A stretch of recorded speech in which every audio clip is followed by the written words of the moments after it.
বাংলা ও বাঙালি বিরোধী এই রাজ্যপালের লেটার হেড রাজ্যপাল পরিষ্কার সৌজন্য দেখালেন। পরিষ্কার সৌজন্য দেখানো ছাড়া কি আছে? ওই বাজেট টাকাগুলো কি তার তৈরি করা? তার কি দিল্লি থেকে আনানো? আমাদের টাকা, বাংলার টাকা এগুলো। সে নির্বাচিত না।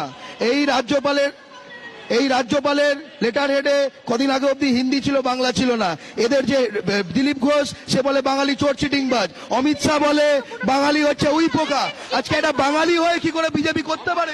সুভাষচন্দ্র বসু যখন ব্রিটিশের বিরুদ্ধে লড়ছিল, এদের শ্যামাপ্রসাদ, এদের সাভারকার ব্রিটিশের পা চাটছিল। রাজভবনটা কিন্তু বাংলা ও বাঙালির টাকায় চলে। আজকে যদি এরা মনে করে যে এরা নিজেদের টাকায় চালাতে পারবে, গরু ফরু যেখান থেকে আনুক, সোনা দিয়ে চালাক। আজকে এদের পার্টির লোকজন মনে করে যে চিড়ে খায় সে বাংলাদেশি। এ লোকটা বলুক চিড়ে খায় কি খায় না, এ বাঙালি না বিদেশি নাগরিক প্রমাণ হয়।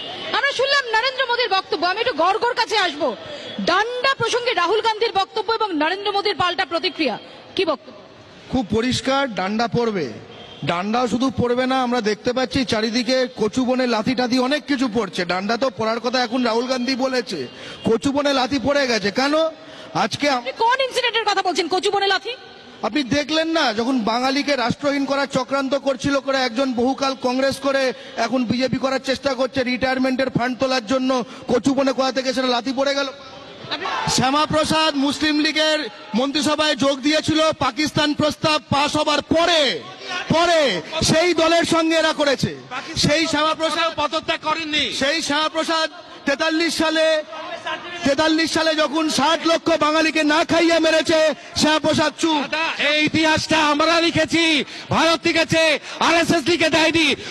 একটা কথা মাথায় রাখবেন, আজকে আপনাদের ছেলেরা গুলি মারছে, সে আন্ডার এজ।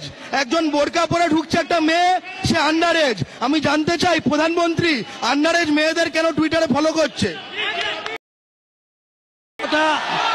আজকে যে তথ্য দিচ্ছে সেই তথ্যটা সঠিক নয়।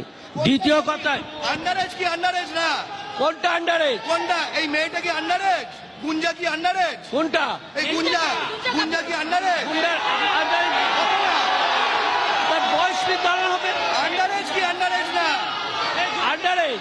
আচ্ছা, গুঞ্জা যদি আন্ডার এজ হয়, ভারতের প্রধানমন্ত্রী আন্ডার এজ মেয়েদের টুইটারে ফলো করে কেন? কথাই যদি বললেন, এই যে এদের পার্টি ত্রিপুরায় 95% সিট বিনা প্রতিদ্বন্দ্বিতায় জিতেছেন, আরেকটা বাঙালিদের রাজ্য, মুখ দেখাতে লজ্জা করে না? একটা কথা মাথায় রাখবেন, যারা প্রথম কথা লজ্জা আছে ঘরের মধ্যে ঢপ মারে, নির্লজ্জ হলে পাবলিকের মধ্যে ঢপ মারে। একটা কথা মাথায় রাখবেন, এরা কদিন আগে বাজেট হয়েছে, যখন আগের বারের বাজেট হয়েছিল মমতা ব্যানার্জি রেলমন্ত্রী ছিল, মেট্রো দিয়েছে, কারখানা দিয়েছে। এরা বাংলার প্রজেক্টটা 1000 টাকা করে দিয়েছে একটা প্রজেক্টে।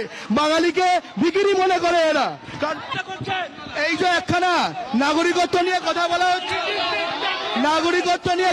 হচ্ছে, সকলের শ্যামাপ্রসাদ ছিল বলে আজকে এখানে রাজনীতি করছে। আরে আমরা পশ্চিমবাংলার ঘটি, কারণ দয়া থাকি না, মারোয়ারি দয়া থাকি না, গুজরাটি দয়া থাকি না, বাঙালি বাংলায় গুজরাটি দয়া থাকে না, বাঙালি বাংলায় গুজরাটি দয়া থাকে না। এনআরসি নিয়ে বিরোধীরা ঝুট বলছে, এই ঝুট শব্দটা কিন্তু বাদ দেওয়া হয়েছে। উনি বললেন এনআরসি নিয়ে, খুব পরিষ্কার কথা, আমি একজন এদেশীয় ঘটি, একজন কেউ ধরে নিন ওপার থেকে আসা পূর্ববঙ্গীয় হিন্দু বাঙালি ধরলাম, তার আধার আছে আমার আধার আছে, তার প্যান কার্ড আছে আমার প্যান কার্ড আছে, তার রেশন আছে আমার রেশন আছে, তার ভোটার আছে আমার ভোটার আছে। আজকে একজন ঘটির কি আছে যা একটা বাঙালির নেই, যেটা এ দেবে? যে বলছে আর সে যদি নাগরিক না হয় তাহলে দোকানকার কেউ নাগরিক না। আসলে আপনার পুরো জামা ছিল, বিজেপি এসে জামা প্যান্ট খুলে নিল, তারপরে এখন হাফ প্যান্ট দিচ্ছে। কথা সিএ হবে মানে যে নাগরিক আছে তাকে শরণার্থী বানানো হবে, যে ফুল জামা আছে তার জামা প্যান্ট কিনে দেওয়া হবে, তারপরে আরএসএস হাফ প্যান্ট দেবে। পশ্চিমবঙ্গের 4টে ডেটা বলে দিই কেন্দ্রীয় সরকার দিয়েছে। চালের প্রোডাকশনে 1 নম্বর, সবজির প্রোডাকশনে 1 নম্বর, জিডিপি গ্রোথে 1 নম্বর, বেকারত্ব জাতীয় গড়ের নিচে। আপনি কি সেন্ট্রাল গভর্নমেন্টের ডেটাগুলোকে মিথ্যা বলেন? টাকাগুলো কোন প্রজেক্ট থেকে আসছে? কেন্দ্র সরকারের টাকা। কেন্দ্র সরকারের টাকা নিয়ে আপনারা এটা করছেন, আর প্রকল্পের নাম পরিবর্তন করছেন। কোন টাকা কেন্দ্রের না, রাজ্য থেকে তৈরি হয়, কেন্দ্র সেইটা খায়। আপনারা বাংলার টাকা বিহার, ইউপি, ঝাড়খণ্ডকে দেন, এখানকার রেলের টাকা চুরি করে। আজকে বাঙালি ঠিক করে নিয়েছে, যারা বাঙালিকে চিড়ে খায় বলে বাংলাদেশি আছে বলছে, তারা যদি বাংলায় ঢোকে হয়